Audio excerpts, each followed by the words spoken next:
Heavy water পারমাণবিক স্থাপনায় ইসরায়েলের হামলা। ইরানে হামলার প্রস্তুতি নিচ্ছে যুক্তরাষ্ট্র। ইরান ইস্যুতে আমি শেষ মুহূর্তে সিদ্ধান্ত নেব বলে জানিয়েছেন ট্রাম্প। পরমাণু প্রকল্প নিয়ে ইরানকে যে প্রস্তাব দিলেন পুতিন। এতক্ষণ শুনছিলেন সংবাদ শিরোনাম, এবারে বিস্তারিত।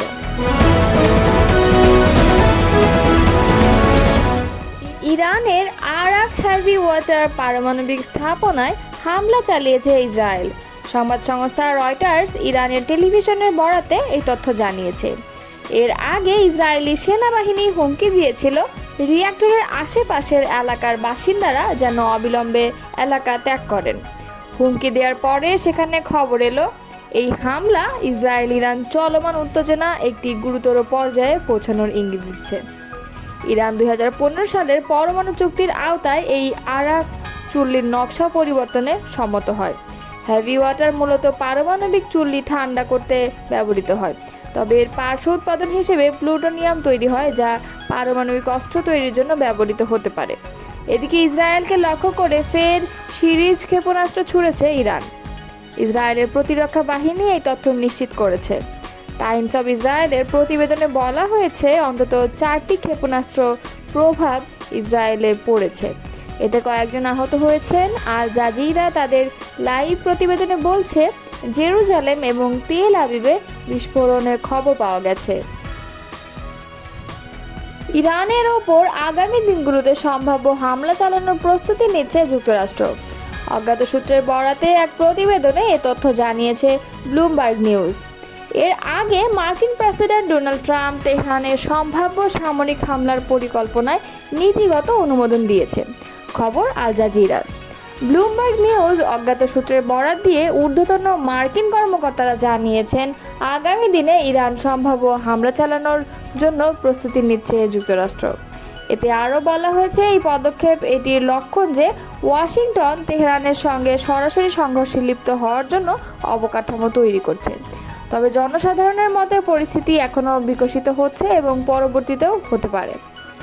তাদের মধ্যে কেউ কেউ সপ্তাহান্তে হামলার সম্ভাব্য পরিকল্পনার দিকে ইঙ্গিত করেছেন।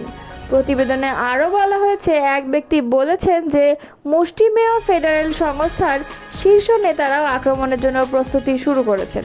তবে প্রতিবেদনে এই বিষয়ে বিস্তারিত কোনো তথ্য জানানো হয়নি। এদিকে ইরানে সম্ভাব্য সামরিক হামলার পরিকল্পনায় নীতিগত অনুমোদন দিয়েছেন মার্কিন প্রেসিডেন্ট ডোনাল্ড ট্রাম্প, তবে এখনও পর্যন্ত তিনি চূড়ান্ত নির্দেশ দেননি। যুক্তরাষ্ট্র ভিত্তিক সংবাদ মাধ্যম ওয়াল স্ট্রিট জার্নাল এই তথ্য নিশ্চিত করেছে। প্রতিবেদনে বলা হয় ট্রাম্প তার জ্যেষ্ঠ উপদেষ্টা জানিয়েছেন ইরানের পারমাণবিক কর্মসূচি থামাতে শেষ পর্যন্ত সামরিক পদক্ষেপ নেওয়ার অনুমতি দিয়েছেন তিনি। তবে তেহরান শেষ মুহূর্তে কোনো সমঝোতায় আসে কিনা তা দেখার জন্য কিছুটা সময় নিচ্ছে। যুক্তরাষ্ট্রের সম্ভাব্য লক্ষ্যগুলোর মধ্যে রয়েছে ইরানের ফেরদো ইউরেনিয়াম সমৃদ্ধকরণ কেন্দ্র। এটি পাহাড়ের গভীরে অবস্থিত এবং সামরিক বিশ্লেষকদের মতে কেবলমাত্র সবচেয়ে শক্তিশালী বোমা দিয়ে এই স্থাপনাটি ধ্বংস করা সম্ভব। ইরানে যুক্তরাষ্ট্রের সম্ভাব্য সামরিক হামলা নিয়ে শেষ মুহূর্তে সিদ্ধান্ত নেবেন মার্কিন প্রেসিডেন্ট ডোনাল্ড ট্রাম্প। মার্কিন সংবাদ মাধ্যম সিএনএনকে তথ্য জানিয়েছেন তিনি।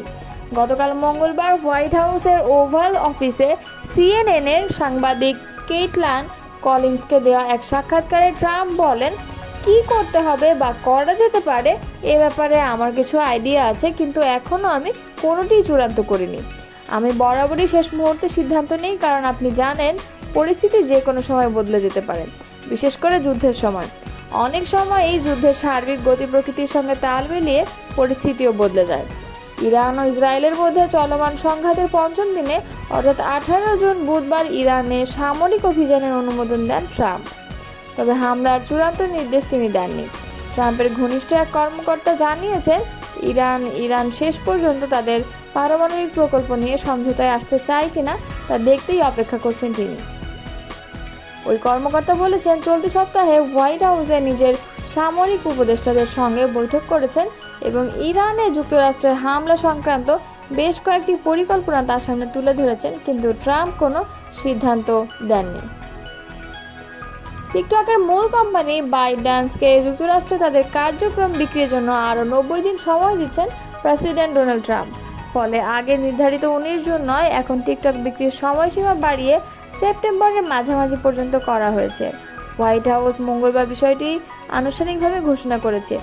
এ নিয়ে তৃতীয়বারের মতো এই বিষয়টি বিক্রির সময় বাড়ানো হলো। প্রেসিডেন্ট ট্রাম্প চান না এটি সম্পূর্ণভাবে বন্ধ হয়ে যাক। হোয়াইট হাউসের প্রেস সেক্রেটারি ক্যারোলিন লেভি জানিয়েছেন, ট্রাম্প নতুন একটি নির্বাহী আদেশে সই করবেন যাতে বিক্রির আগ পর্যন্ত অ্যাপটি চালু রাখা যায়।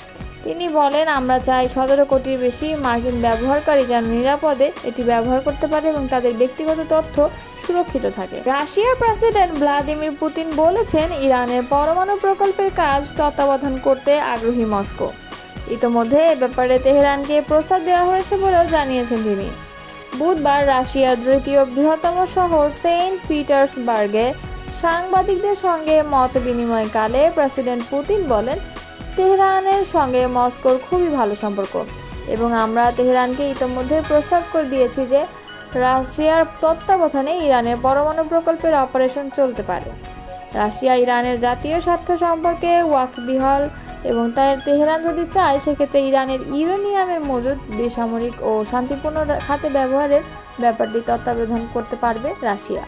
তবে অবশ্যই তেহরান যদি চায় কেবল তাহলে এটি হতে পারে। পুতিন জানান, ইরানের বন্দর শহর বুশেহেরে দুটি পারমাণবিক চুল্লি তৈরি করেছে ইরান এবং এই চুল্লির নির্মাণ সংক্রান্ত যাবতীয় কাজকর্ম তত্ত্বাবধানের দায়িত্বে আছেন রাশিয়ার বিজ্ঞানীরা। তিনি আরও বলেন, ইসরায়েলের প্রধানমন্ত্রী বেঞ্জামিন নেতানিয়াহুর সঙ্গে টেলিফোনে তার কথা হয়েছে এবং নেতানিয়াহু আশ্বাস দিয়েছেন যে বুশেহেরে নির্মিতব্য পারমাণবিক চুল্লি এলাকা ও তার আশেপাশে আঘাত করবে না ইসরায়েল।